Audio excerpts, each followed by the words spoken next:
Hello, good morning students. कल हमने क्या पढ़ा था? Importance of book keeping, difference between book keeping end accountancy. अगले टॉपिक पर जाने से पहले एक बार क्विक रिवीजन लेते हैं। क्या है बुक कीपिंग का डिफरेंस? सबसे पहले मीनिंग में क्या है डिफरेंस?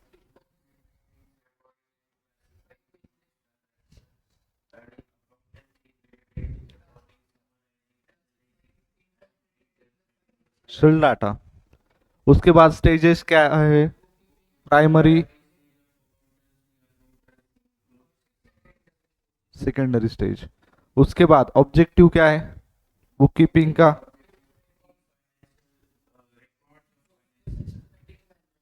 और इसका कम्युनिकेट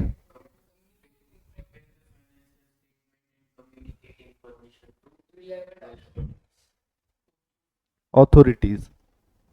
उसके बाद आउटकम, सॉरी, रिस्पॉन्सिबिलिटी किसकी है? Junior staff, senior staff. उसके बाद ये जो मैं वर्ड हाईलाइट करके दे रहा हूँ वो क्या है अंडरलाइन करके?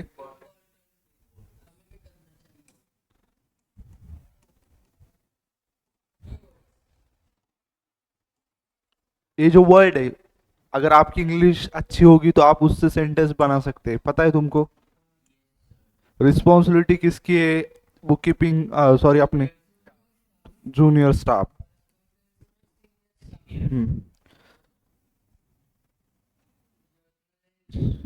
आउटकम क्या है? जर्नल और लेजर। वैसे ही इधर आउटकम क्या है?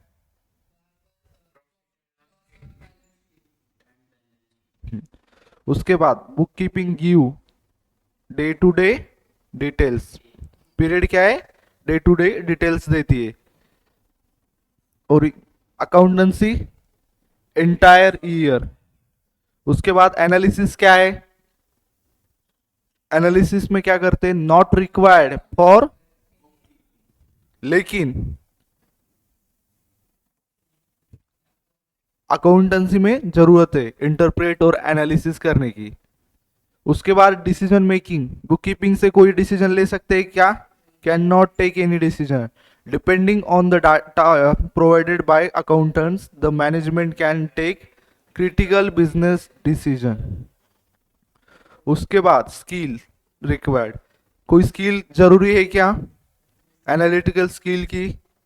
बुक कीपिंग के लिए नहीं है, लेकिन वही स्किल किसके लिए रिक्वायर्ड है? अकाउंटेंसी के लिए।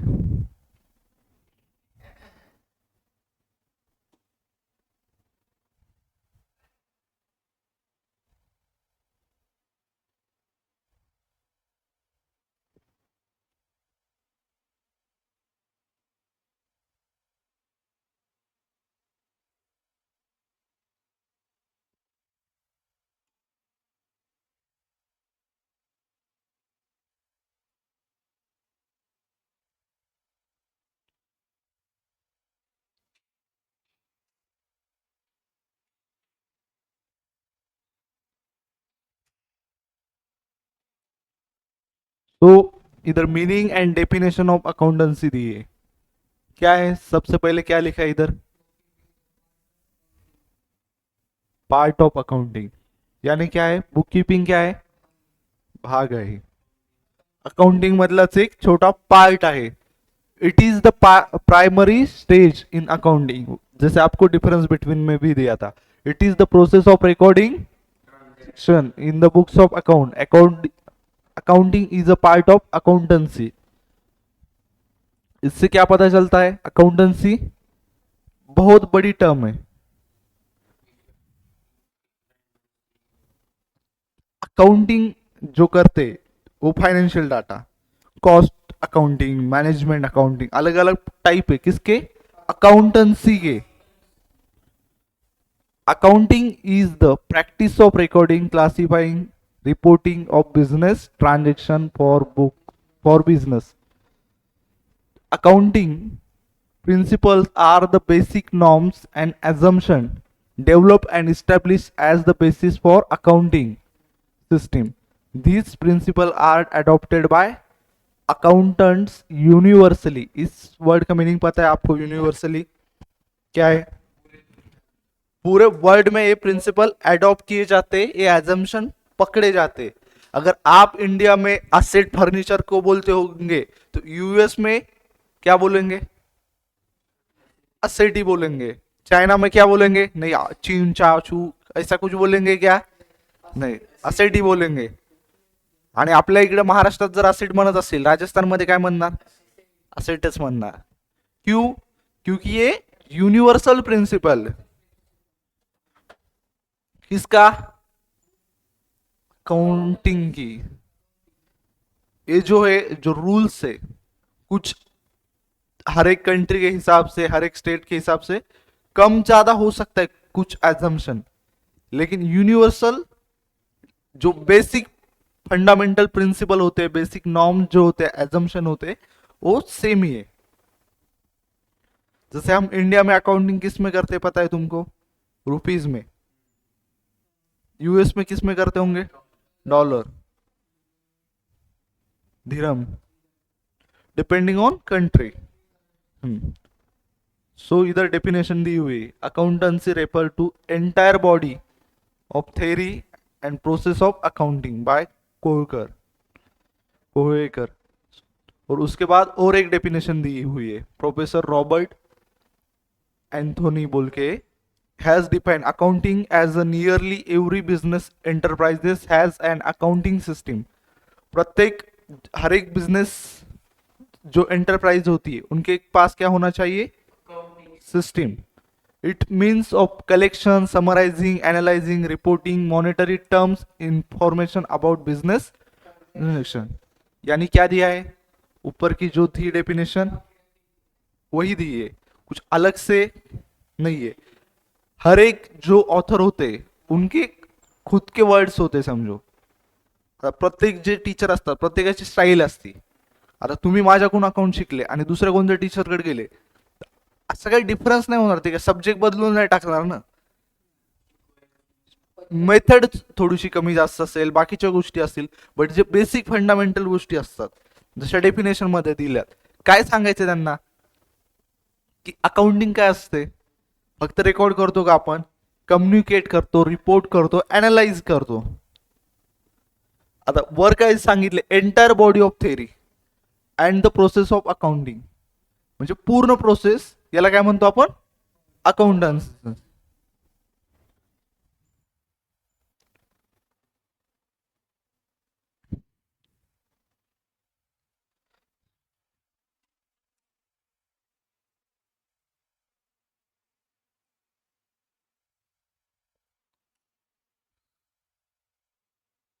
तर याच्यानंतर आपल्याला काही बेसिस दिल्यात मेथड ऑफ अकाउंटिंग। सगळ्यात पहिली काय दिली आहे? बेस काय काय? Cash basis, accrual, mercantile, mix और हायब्रिड बेसिस। तर हे तीन बेसिस दिलेत बघा। का दिले असतील तुम्हाला हे तीन वेगवेगळे बेसिस? मेथड्स काय असतात? मेथड्स म्हणजे माहिती तुम्हाला? प्रकार, टाइप्स, वेगवेगळे प्रकार, कोणकोणत्या प्रकारने अकाउंटिंग करता येते। तो सगळ्यात पहिले बघा काय दिले? Cash basis. उसके बाद क्या दिया है? मर्केंटाइल। उसके बाद और हाइब्रिड बेसिस। तो कैश बेसिस जो दिया है हमको, क्या है कैश बेसिस के अंदर? Under the cash basis of accounting payment are recorded in this basis revenue is recognized when cash is received and expenses are recognized when cash is paid। Example, in any income received, any expenses paid, such a method of accounting is usually followed by professionals such as doctor, lawyers, CAs and not for profit organizations। कुछ समझा इस definition से? क्या समझा?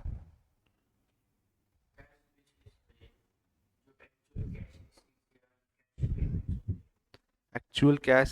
हम्म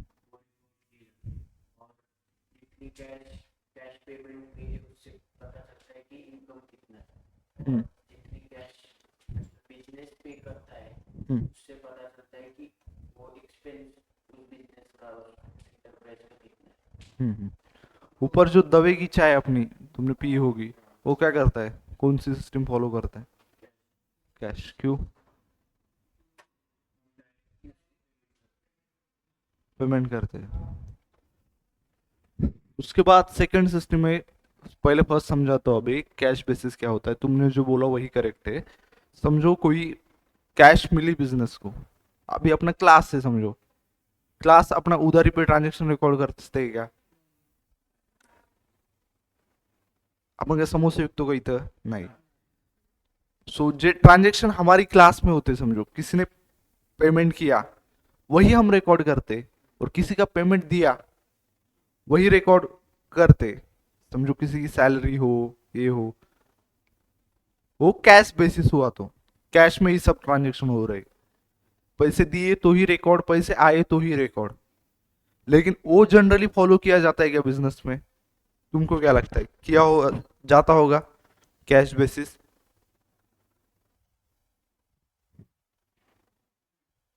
करते होंगे।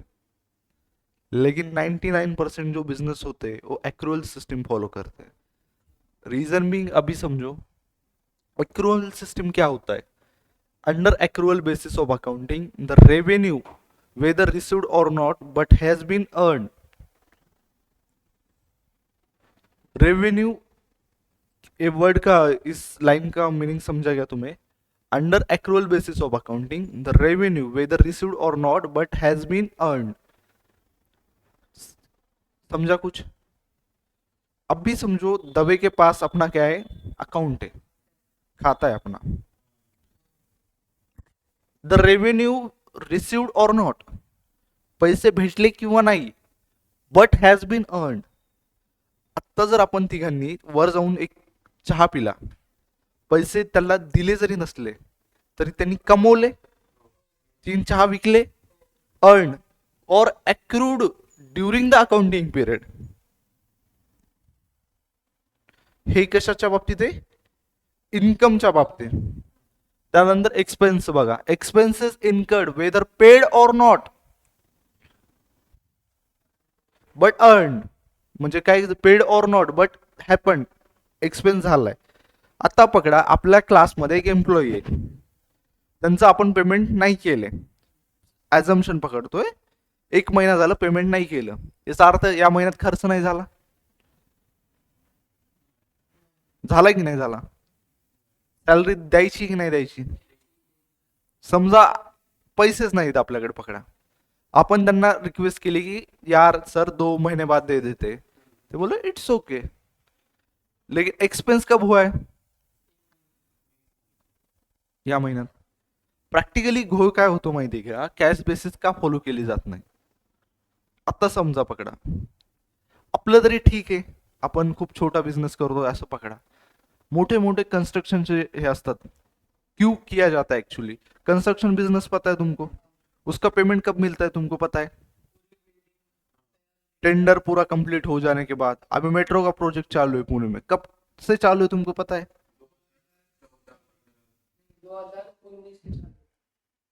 2019। अभी क्या है 2024, प्रोजेक्ट चालू है और भी। कब तक चालू रहेगा तुमको लगता है? और 3-4 साल तो लगेंगे कम से कम। हाँ, तो 3-4 साल और पिछले 5 साल ऐसे मिला के 9 साल बाद उनका पेमेंट आ गया। इसका मीनिंग क्या होगा? 90 साल में उनको प्रॉफिट हो गया और पिछले 8 साल से वो लॉस में, ऐसा मीनिंग है क्या उसका? प्रोसेस चालू है, एक्सपेंसेस हो रहे, कैसे अर्न कर रहे? हाँ, लेकिन वो कैश बेसिस फॉलो कर रहे हैं समझो, उनको दिखा कि 9, अभी देखते हैं समझो, ये पकड़ो, एक मेट्रो का प्रोजेक्ट है अपना, पुणे मेट्रो, कंप्लीशन के लिए कितने ईयर लगे पूरे? 9 साल, 9 इयर्स, 9 साल लग रहे पूरे कंप्लीट होने के लिए। लेकिन प्रैक्टिकल चीज क्या है यहाँ पे, जो इनकम आने वाली है समझो, वो प्रोजेक्ट पूरा कंप्लीट होने के बाद आने वाली है। समझो मेट्रो से पूरी इनकम है 100 CR, लेकिन ये जो 9 साल का प्रोजेक्ट है, समझो 9 साल की जगह पकड़ो 3 ही साल का प्रोजेक्ट है। फर्स्ट ईयर में एक्सपेंसेस हुए समझो 30, सेकेंड ईयर में 20 और थर्ड ईयर में 30। फर्स्ट ईयर, सेकेंड ईयर और थर्ड ईयर, फिर C R, C R, C R, C R यानी पता है करोड़। सो समझो 30 करोड़ फर्स्ट साल में एक्सपेंस हुआ, कुछ इनकम मिली नहीं मिली। सेकेंड ईयर में, थर्ड ईयर में, थर्ड ईयर के लास्ट में मिली। समझो थर्ड ईयर में इनकम मिल गई 100 CR। देखा जाए तो थर्ड ईयर में क्या हो रहा है, 70 CR का प्रॉफिट हो रहा है। लेकिन ऐसे देखा जाए तो इधर क्या हो रहा है, 30 CR का लॉस हो रहा है, 20 CR का लॉस हो रहा है। तो ये क्या है, ऐसा फॉलो किया कैश बेसिस तो लॉस हो रहा है पहले 2 साल दो, और थर्ड ईयर में प्रॉफिट हो रहा है। लेकिन ये जो बिल्डिंग अभी ये जो मिल रहे हैं पैसे, ये कितने साल के मिल रहे हैं मिला के, 3 इयर्स के मिल रहे हैं। लेकिन पैसे तो एक ही साल मिल रहे हैं कैश बेसिस फॉलो की जाए तो। इधर कैश बेसिस सिस्टम फॉलो की जा सकती है क्या? इसलिए प्रैक्टिकली इनका ये तो अलग एग्जांपल है समझो।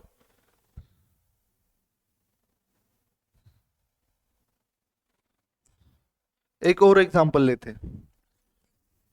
बिजनेस अभी अपन ने स्टार्ट किया, एक नया बिजनेस है। क्यों प्रैक्टिकली एक्रूअल बेसिस यूज की जाती है? अभी बिजनेस कब स्टार्ट होता है नॉर्मली? 1 अप्रैल को पकड़ो, ideal date, first day of new financial year. अप्रैल का रेंट हम कब देते? मई में। मई का कब देंगे? जून का, जुलाई, जुलाई का अगस्त, अगस्त का, ऐसा पकड़ा जाए समझो तो लास्ट जो अपना होता है मार्च, मार्च का रेंट कब देंगे हम?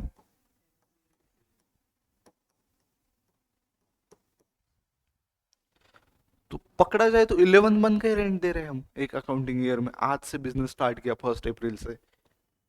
लेकिन एक्सपेंस कितने महीनों के लिए हुआ है? हाँ। अभी समझो अगर हम इधर एक्रूअल बेसिस पहले से यूज करते होंगे तो ये अगर पुराना बिजनेस होगा तो अप्रैल में भी हम पिछले मार्च का रेंट देंगे। लेकिन फर्स्ट चालू हुआ है इसलिए क्या हो रहा है, 11 मंथ का ही रेंट दे रहे हैं हम।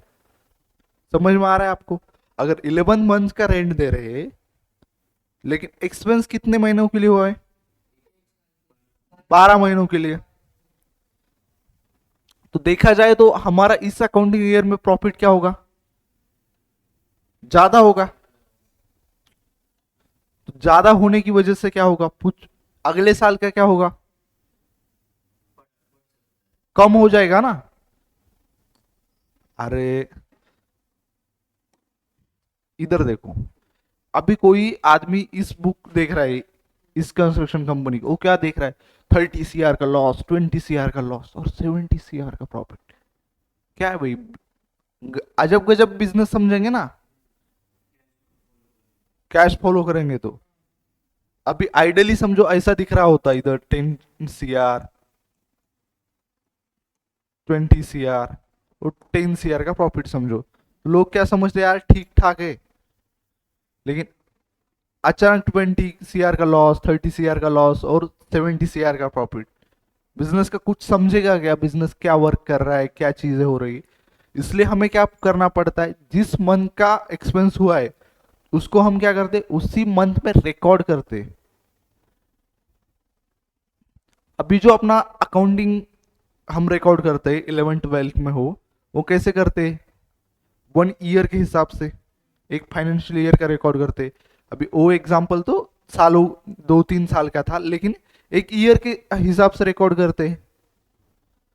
एक ही ईयर के हिसाब से रिकॉर्ड करना होगा, तो हम जब एक्रूअल बेसिस से करेंगे, समझता है तुमको एक्रूअल बेसिस यानी क्या होता है? एक्सपेंस हुआ तो रिकॉर्ड करना है, उस किस साल में हुआ इससे लेना देना है, लेना देना कैसे नहीं ये लेना देना, जिस मंथ में एक्सपेंस हुआ उसको उसी मंथ में रिकॉर्ड करना है, पैसे दिए और नहीं दिए इससे लेना देना नहीं है। समझ में आ गया? एक्सपेंस का अमाउंट पेड किया और नॉट, इससे कुछ लेना देना नहीं है। इनकम मिली या नहीं मिली, पैसे एक्चुअल रिसीव्ड हुए उससे मतलब नहीं है। इनकम हुई सो हुई, रिकॉर्ड करना। समझ में आ गया? तो ये क्या है? एक्रूअल और मर्केंटाइल बेसिस बोलते हैं। मर्केंटाइल पता है तुमको क्या होता है? बिजनेस।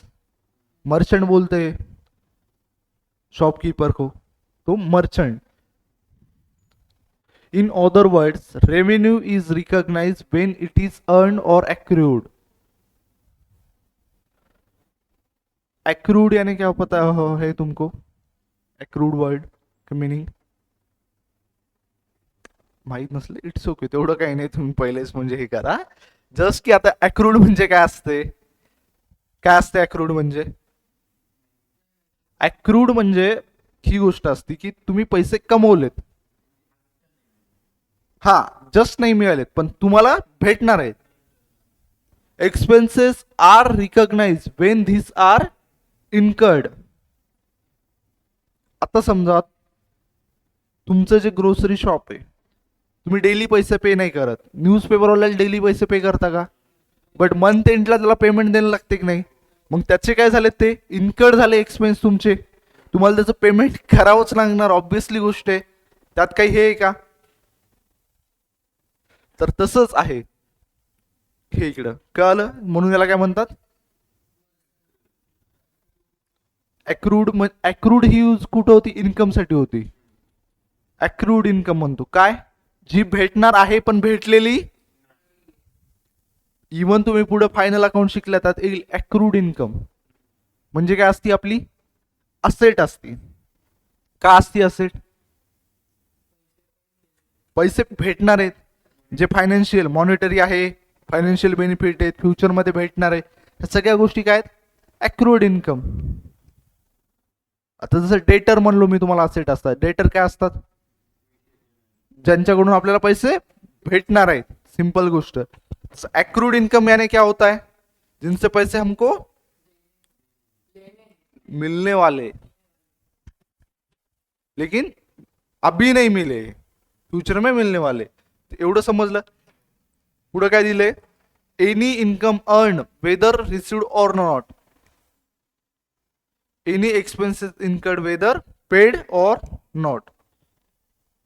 त्यानंतर थर्ड आहे बघा, काय? मिक्स नाउन. काय कळत असेल तुम्हाला? दोन्हीचं कॉम्बिनेशन. वरची काय होती? खालची काय? हा, तर हे काय असेल याच्यामध्ये? दोन्हीचं कॉम्बिनेशन. यानी क्या होगा? It is the combination of cash basis end accrual basis of accounting. Under mixed basis of accounting both cash basis and accrual basis are followed. Revenue and asset are generally recorded on cash basis, whether expenses are generally taken on. म्हणजे कळते तुम्हाला? Income जर भेटणार असेल तर आपण काय करतो? पकडा वरचा दबे, तो तुम्हाला चहा विकतो, तेव्हा तो काय करतो? कॅश बेसिसवर रेकॉर्ड करतो. त्याचे जे असेट्स आहेत ते आपण काय असतात? कॅश बेसिसवर रेकॉर्ड केले आहेत. आता चहावाल्याकडे काय असेट असेल? तुम्ही म्हणसाल काय असेल चहावाल्याची असेट? कप्स, किटली और गॅस, टेबल्स, चहासाठी लागणारं मटेरियल, इवन दूध पण ती कोणती करंट असेट आहे, एका दिवसा संपते, पण असेट आहे. तर इकडे बघा, त्यानंतर सेकंड काय गोष्ट आहे? Expenses are generally taken on accrual basis. जो रेंट त्याला पे करायचा, जो रेंट पे करने वाला है वो क्या करेगा? एक्रूअल बेसिस पे. वैसे ही जिन सप्लायर से माल लिया, समझो दूध वाले से उन्होंने दूध ले लिया, पेमेंट कब करेंगे? महीने के एंड में। लेकिन वो उस दिन का पेमेंट है क्या? पूरे महीने का है। तो रिकॉर्ड करते वक्त हमें क्या यूज करना पड़ेगा? Accrual basis. The law in India prohibit the use of this method. म्हणजे याचा साधा सरळ मिनिंग काय? भारतातले कायदे ही मेथड यूज करायची परवानगी नाही देत. बट का दिली असेल आपल्याला? का दिली असेल ही मेथड? क्यों दी होगी? हा, फॉरेन मध्ये कुठेतरी वापरत असते. जस्ट की इन्फॉर्मेशन असो, असे वेगवेगळे मेथड असतील त्यासाठी आपल्याला.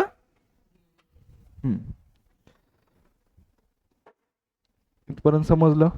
काय डाऊट याच्यामध्ये?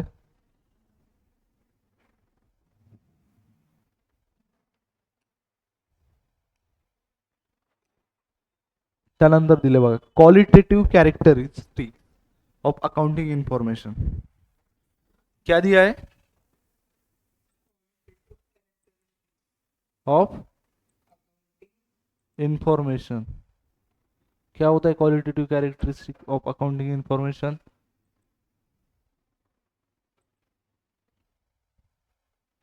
क्या होता है?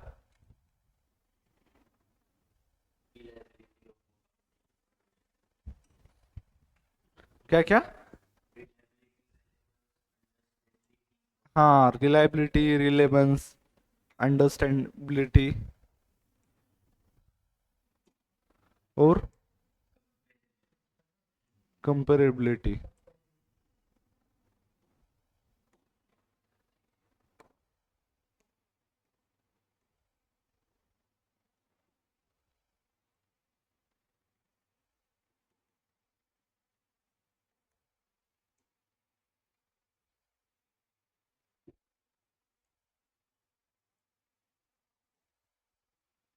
Reliability, relevance, understandability, comparability. Reliability यानी क्या पता है तुमको? क्या माहिती आहे? क्या असते रिलायबिलिटी?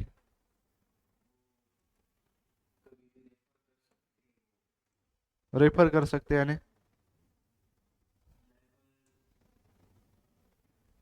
रिलायबल यानी क्या होता है पता है तुमको? विश्वास, ट्रस्ट. विश्वास ठेवू शकतो आपण, ट्रस्ट रख सकते हैं उस इंफॉर्मेशन के ऊपर. रिलेवेंट यानी क्या? जरूरत. रिलायबल यानी क्या? सबसे पहले जिसपे हम ट्रस्ट रख सकते हैं, जिस इंफॉर्मेशन से हमको पता है कि उसके सोर्सेस क्या है, ऑथेंटिकेटेड है. चोर पे तुम ट्रस्ट रख सकते हैं, बहुत बड़ा रिलायबल आदमी यार, उसको वॉचमैन बोल के रख लेते.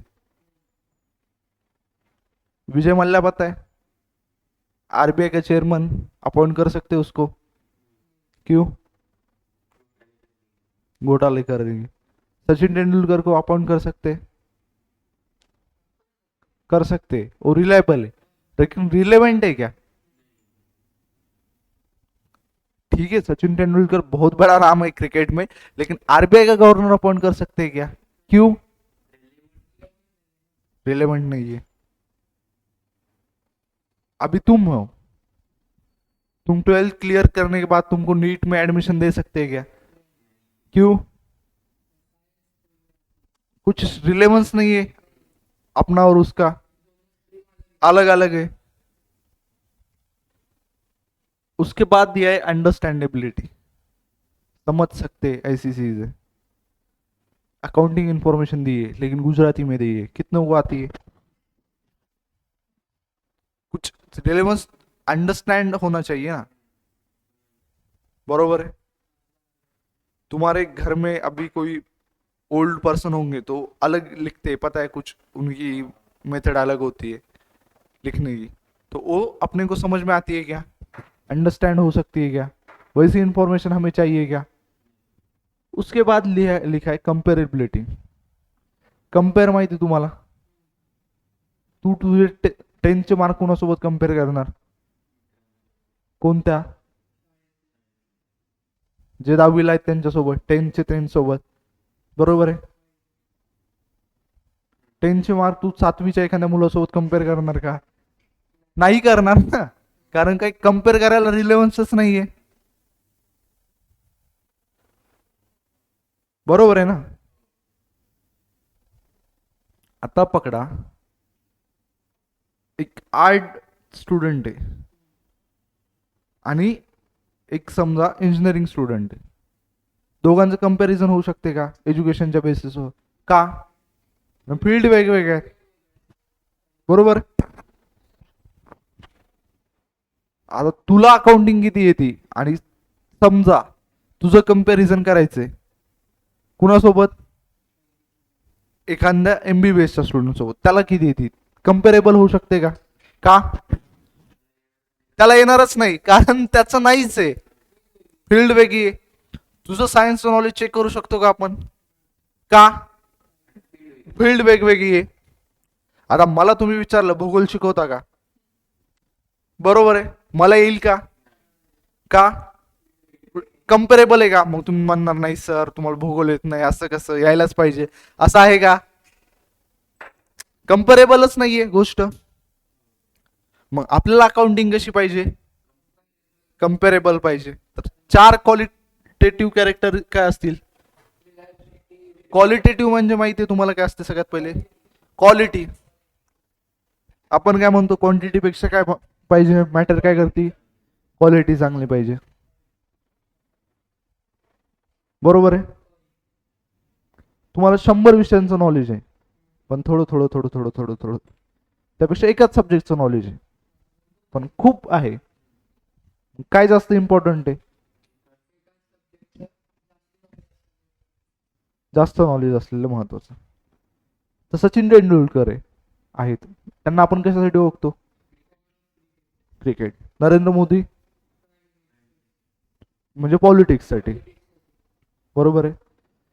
त्यानंतर विजय माल्या कशासाठी ओळखतो? फ्रॉडसाठी. म्हणजे आणखी पकडलं समजा एक्झाम्पल लता मंगेशकर माहिती आहे तुम्हाला, सिंगिंगसाठी. बरोबर आहे. त्यानंतर अक्षय कुमार आहेत ऍक्टिंगसाठी. बरोबर आहे. आता अक्षय कुमारला कुणी म्हणलं स्विमिंग का येत नाही, ती त्यांची फील्ड आहे का? नरेंद्र मोदींना कुणी म्हणलं तुम्हाला हेलिकॉप्टर चालवता येत नाही, म्हणजे काही रिलेव्हन्स आहे का? आणि विजय माल्याला कोणी म्हणलं तुम्ही इमानदारीने बिझनेस का करत ना, ते काय म्हणाल ती फील्ड आपली, आपलं काय काम आहे? फ्रॉड करणं. बरोबर आहे. सो हे जे असतात काय असतात? क्वालिटीज असतात प्रत्येक पर्सनच्या वेगवेगळ्या.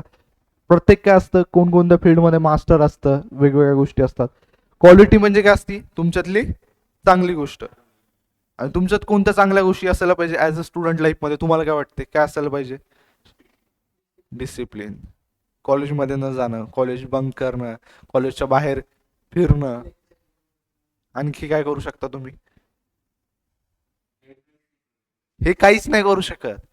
हा, कॉलेजला जाणं, आणखी लेक्चर करणं, आणखी बाहेर फिरायचं नाही. हा, सिंपल शब्दात काय? Consistency, discipline, focus. बरोबर आहे. टार्गेट ओरिएंटेड, एम ठेवून व्यवस्थित अभ्यास करणं. ह्या सगळ्या गोष्टी कशात पाहिजे? स्टुडंट मध्ये पाहिजे. तसंच आपल्या अकाउंटिंग इन्फॉर्मेशनचे काय क्वालिटेटिव्ह कॅरेक्टरिस्टिक माहिती तुम्हाला काय असतात?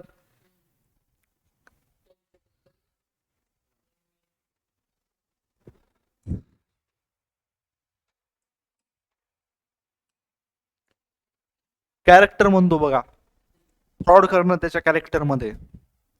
जन्मदात चोर आहे किंवा काय रक्तात काय रक्तात चोरी आहे, रक्तात इमानदारी असं म्हणत असतात, रक्तात चोरी असं म्हणत नाही नॉर्मली. हा,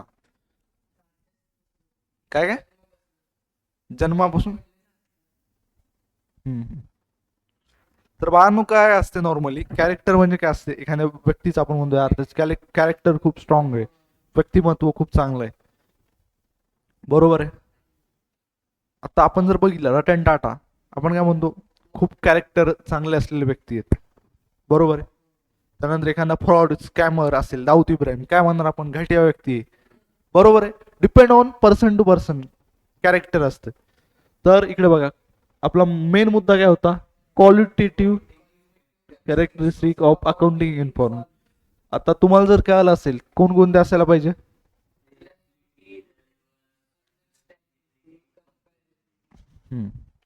कम्पॅरेबिलिटी, आता हे चारही गोष्टी तुम्हाला माहिती आहेत काय आहेत ते. त्यानंतर आता हे वाचून बघा बरं, काय समजते का तुम्हाला.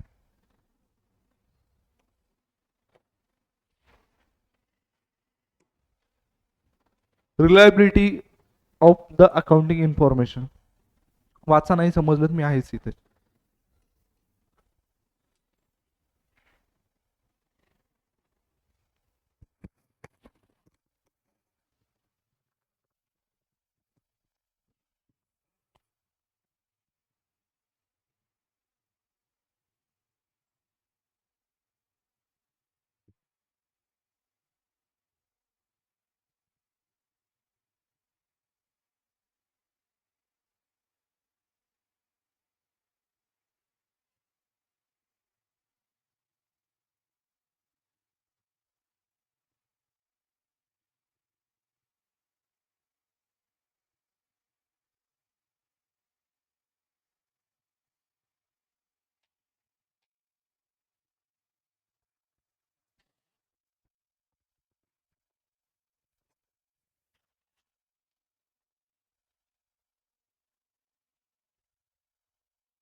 किया क्या रीड कहाँ कर.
झालं.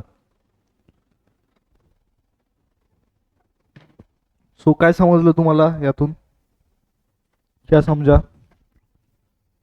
रिलायबिलिटी यानी क्या होता है.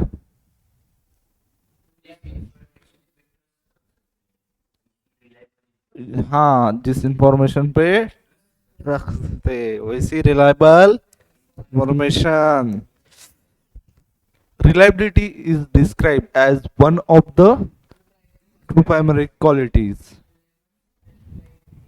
Hmm. Relevance and reliability.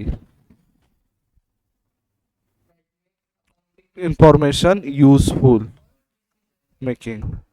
वो क्या करते हैं, डिसीजन मेकिंग के लिए यूजफुल बनाते हैं इंफॉर्मेशन को.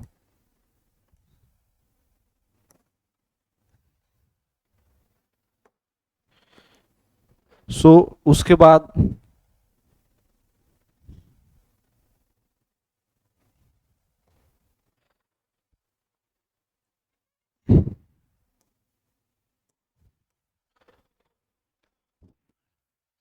प्राइमरी क्वालिटीज है that make accounting information useful for decision making.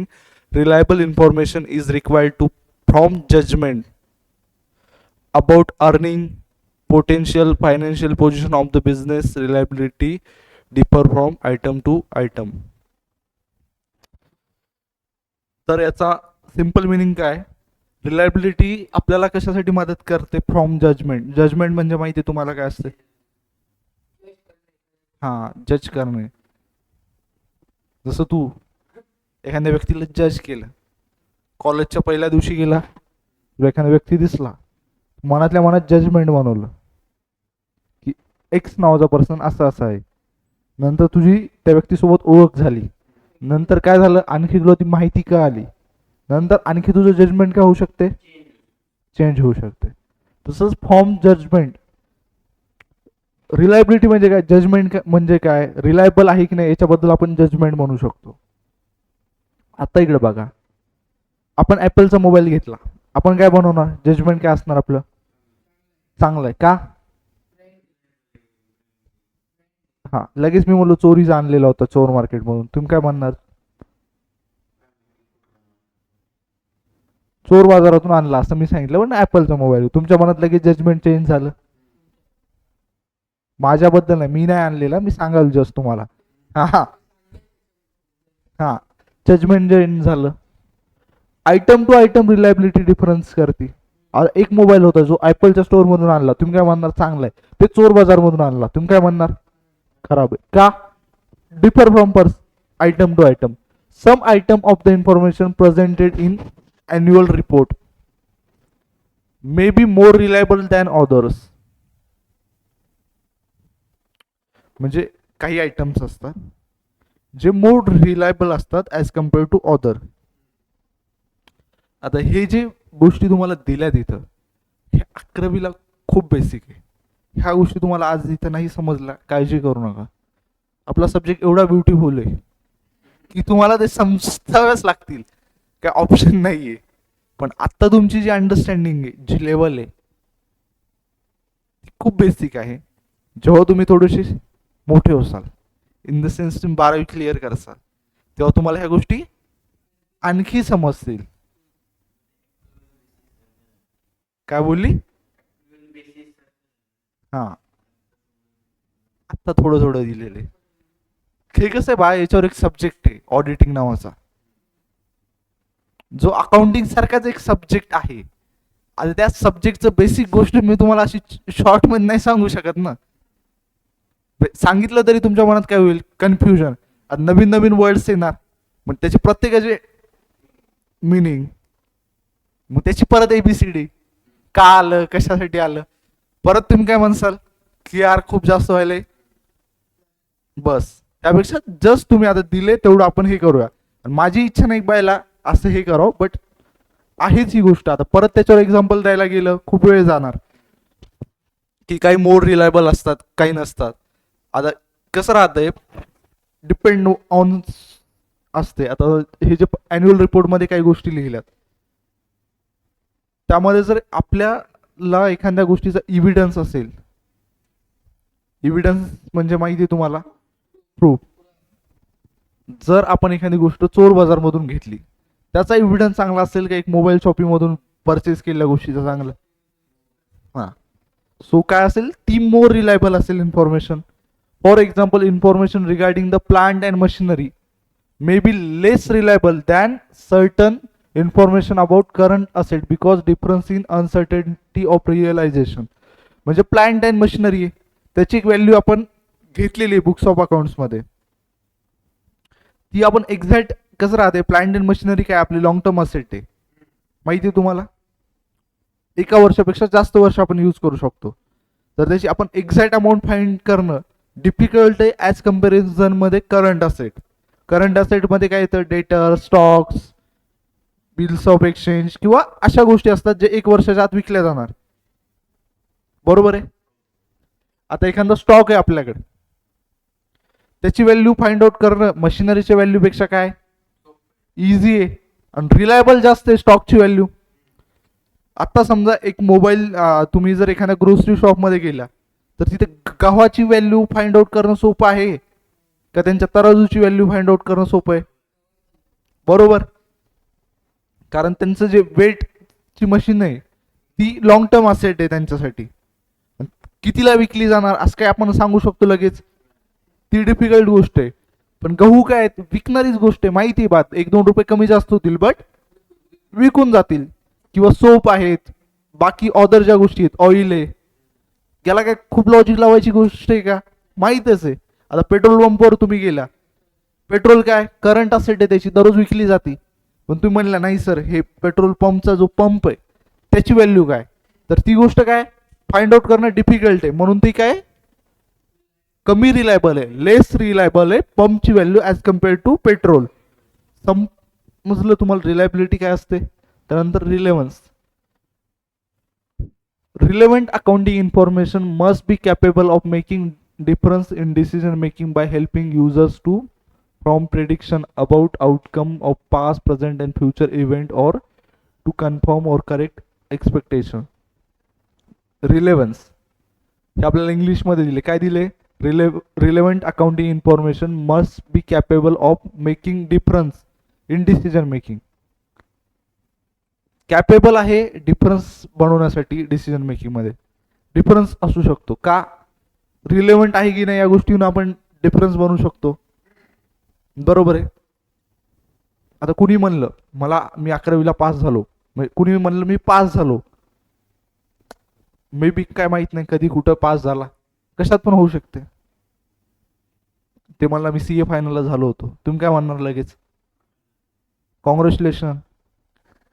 तुमचे वेगळे असणार. तेच म्हणा नाही मी दुसरीला एक एक्झाम दिली होती त्यात क्लिअर झालोय. लगेच काय झालं? तुमचं बोलण्याचा अँगल चेंज झाला. कुणी म्हणलं नाही मी पास UPSC मध्ये झालतो, IAS झालो, तुम्ही काय म्हणणार? रिॲक्शन वेगळी येणार, तुमच्या मनात रिस्पेक्ट वेगळी होणार आणि वेगवेगळं डिपेंड करते ना कशात काय झालंय. मग ती रिलेव्हंट किती गोष्ट आहे. तर इकडे बघा त्यानंतर पुढे काय दिले? Outcome of past, present and future event और टू कन्फर्म और करेक्ट एक्सपेक्टेशन. जे फ्युचरमध्ये आपल्याला डिसिजन घ्यायचे किंवा बाकीच्या सगळ्या गोष्टी त्याच्यावर काय असते? रिलेव्हन्स डिपेंड करतो. त्यानंतर पुढे काय दिले? Accounting information related by books of account and financial report must be relevant. Accounting information should not include unnecessary irrelevant information.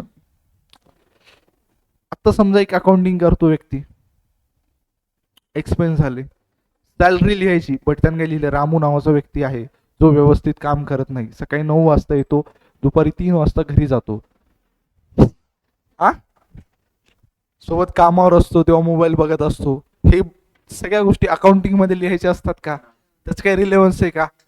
अकाउंटंटला काही म्हणजे गरज आहे का? बिझनेसला मुकेश अंबानीला गरज आहे का? त्यांनी एक इथं वोडाफोनसाठी समजा आपलं जिओसाठी एक शोरूम ओपन केलं. शोरूमच्या बाहेर काय होतंय समजा दररोज कोणी ना कोणीतरी येऊन दगड फेकून मारून जाते. काही गरज आहे का त्या गोष्टी लिहिल्याची बुक्स ऑफ अकाउंट मध्ये? छोट्या ज्या गोष्टी रिलेव्हंटच नाहीत काही त्यासाठी आपण काय लिहितो बुक्स ऑफ अकाउंट मध्ये? मॉनिटरी ट्रान्झॅक्शन असं लिहिणार का? 5 कस्टमर आले होते, त्यांनी जिओ बद्दल विचारलं पण ते म्हणले आमच्याकडे आयडियाचं सिम आहे, आम्ही नाही कन्वर्ट करणार, असं लिहिणार का आपण? असं लिहून काय फायदा आहे का? बुक्स ऑफ अकाउंटला कोणत्या गोष्टीशी रिलेव्हंट आहे? ट्रान्झॅक्शन झालंय किंवा नाही झालं. ते म्हणले आमच्याकडे 1000 इन्क्वायरी झालता, खूप लोक म्हणले जिओचं सिम खूप चांगलं आहे, खूप जागी नेटवर्क असते, पण आम्ही अफोर्ड नाही करू शकत, सो आम्ही मोबाईल नाही यूज करत. काही फायदा आहे का त्या गोष्टीचा? नाही. कोणते ट्रान्झॅक्शन रेकॉर्ड करतो आपण?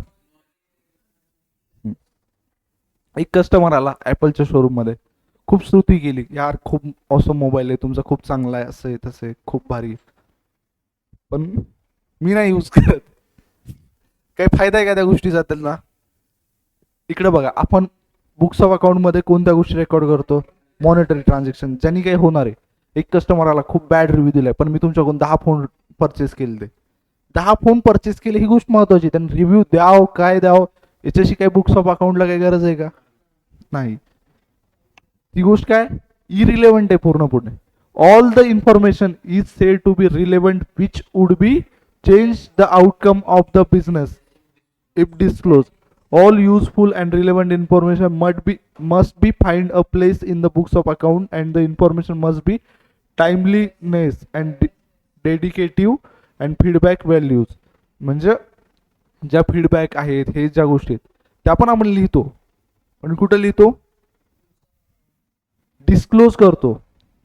ऑल द रिलेव्हंट ज्या गोष्टी येतात खूप जास्त आहेत त्या पण लिहिल्या जातात, बट कोणत्या अशा प्रत्येक गोष्टी नाही लिहिल्या जात, छोट्या लहान मोठ्या. आता समजा कुणी आपल्यावर केस केलं, जिओवर केस झाला, एक मोठा चालू आहे कोर्टमध्ये, 1000 CR लॉस होऊ शकतो, ही गोष्ट लिहिणार की नाही त्यात. लॉस नाही झालाय, बट जर केस हारली तर काय होऊ शकतं, लॉस होऊ शकतो. सो ती काय रिलेव्हन्स आहे त्या गोष्टीचा, आणखी ट्रान्झॅक्शन झालं नाहीये बट इम्पॉर्टन्स आहे. त्यानंतर काय दिले आपल्याला, understandability of the accounting information. Understandability is the quality information that enable user perceive significance.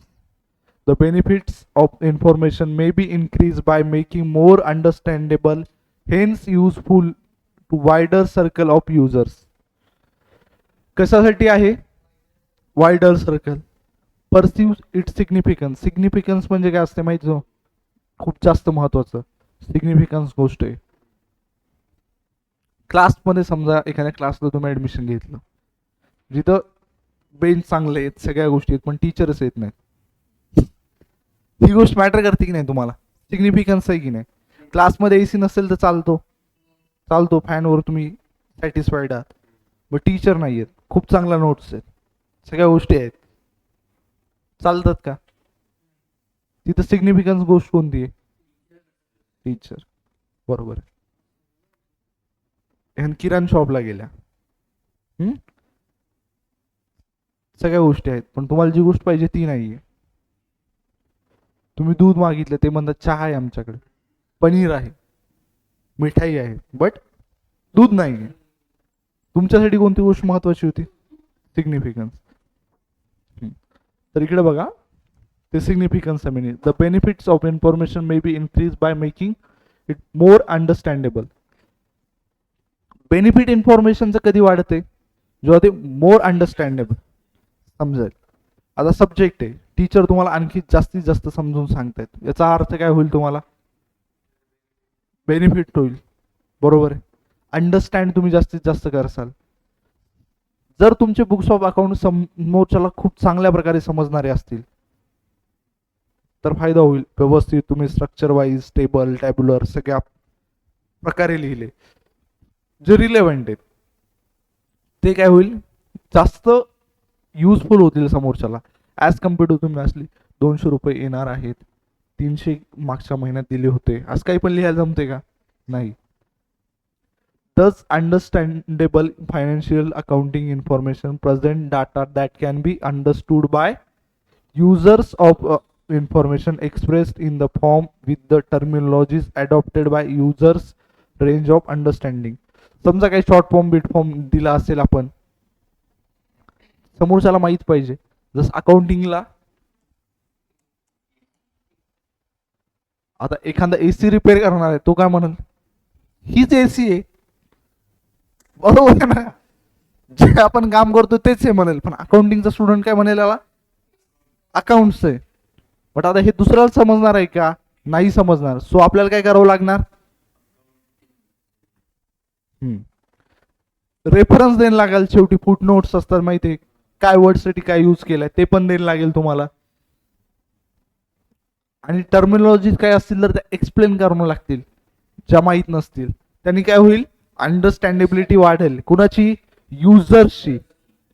आता समजा कोणी एखाद्या कंपनीचा शेअर होल्डर आहे, त्याला पण अकाउंटिंग रिपोर्ट पाठवत असतो. शेअर होल्डरला माहित असते का कशाला काय म्हणतात, बाबा काय तुम्ही रेफरन्स घेतलाय, काय तुम्ही नोट लिहिल्यात, माहिती का. तुमच्या शॉर्ट नोट्स समजा तुम्ही बनवल्या, दुसऱ्या स्टुडंटला दिल्या, त्याला माहिती का तुम्ही काय लिहिलंय काय नाही. किंवा इव्हन आपण क्लासमध्ये ज्या नोट्स बनवतो तर दुसऱ्या स्टुडंटसाठी काही युजफुल आहेत का, अदर दॅन आपल्या क्लासच्या, नाही आहेत का, कशामुळे नसतील,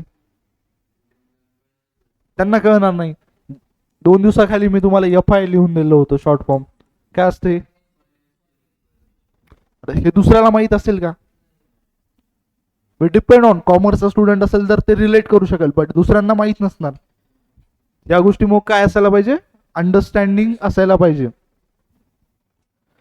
कंपेरेबिलिटी तुम्हाला ऑलरेडी एक्सप्लेन केले बघा. काय असते? In making decision the decision maker will make comparison among the alternative which is facilitated by financial information. Comparability implies to have like things reported in similar fashion and unlike thing reported differently. Information, if comparable, will assist the decision maker.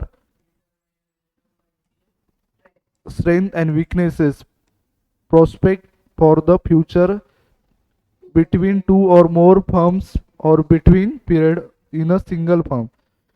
आता इकडे बघा, ही गोष्ट आता ही तर theory झाली.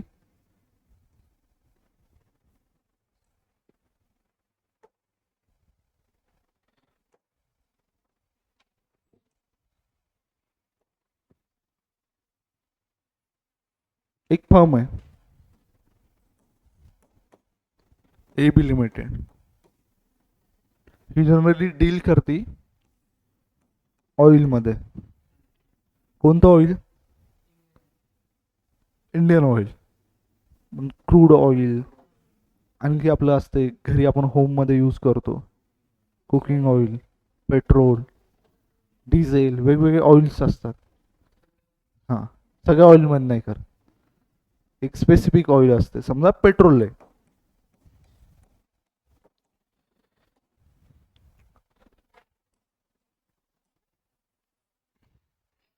दुसऱ्या ऑइलच्या कंपन्या माहिती आहे तुम्हाला जे कुकिंग ऑइल मध्ये डील करतात, कोणत्या आहेत?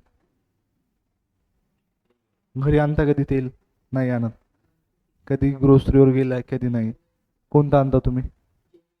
Gemini, Fortune,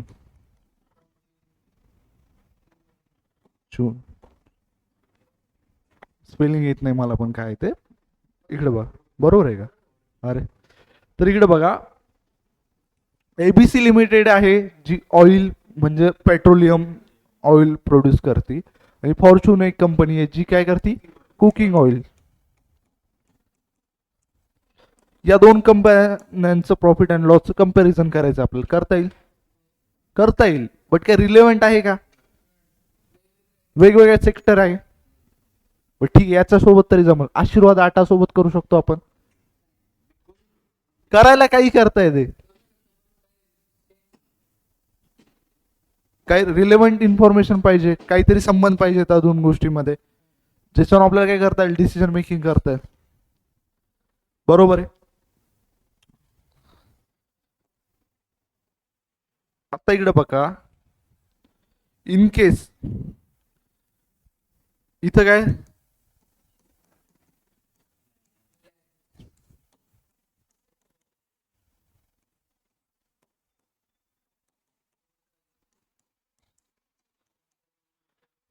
petro chemical limited, रिलायन्सची company, तर त्यांचं कंपॅरिझन होऊ शकते. होऊ शकते. दोन्ही सेम आहेत, सेम याच्यावर आहेत. सोबत इकडे बघा, ABC लिमिटेडच्या मागच्या 3 वर्षांचे जे प्रॉफिट आहेत, समजा 100, 25, 75, हे कम्पेअर करू शकतो आपण. त्याच्यावर आपल्याला डिसिजन मेकिंग घेता येईल की पहिल्या वर्षी काय होतं? प्रॉफिट जास्त होतं, दुसऱ्या वर्षी अचानक खूप जास्त फॉल झालं, थर्ड इयरला काय झालं? रिकवर झालं. आपण कम्पेअर करू शकतो की बा काय झालंय काय नाही. इव्हन काय करू शकतो, हे आहेत समजा, हे 100 CR आहे, यांचं 250 CR आहे. कम्पेअर करू शकतो की यार यांच्यासोबत काय आहे, रिझन आहे, ती कंपनी किती मोठी आहे, आपण किती हे करतो. ह्या वेगवेगळ्या गोष्टी आपण काय करू शकतो. पण कधी?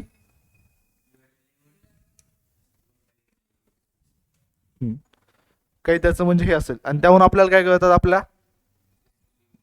Strengths, weaknesses, prospect for future between two or more. आता इकडे बघा, सगळ्यात पहिले स्ट्रेंथ कळते आपली, काय स्ट्रेंथ आहे, काय विकनेसेस आहेत, काय गोष्टी आपल्याला करायला पाहिजे.